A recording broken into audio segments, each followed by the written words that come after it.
Eu falava das promessas de Deus na minha vida. Eu falava daquilo que Deus ia fazer e já fez na minha vida, porque naquele tempo eu cria.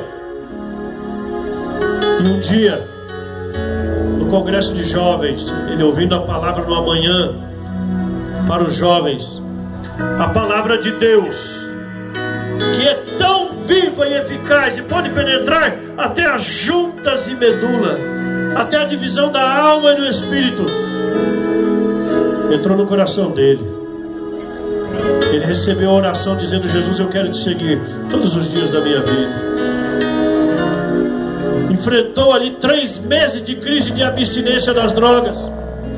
Ligou para o avô dele, que era pastor lá em Minas, falou: vô, manda minha carta, porque agora eu estou seguindo a Jesus. Imagine o coração daquele vô, quase explodiu de alegria. Hoje ele tem 3 filhos lindos, é pastor lá em Pouso Alegre de Minas. A palavra de Deus tem poder para transformar vidas.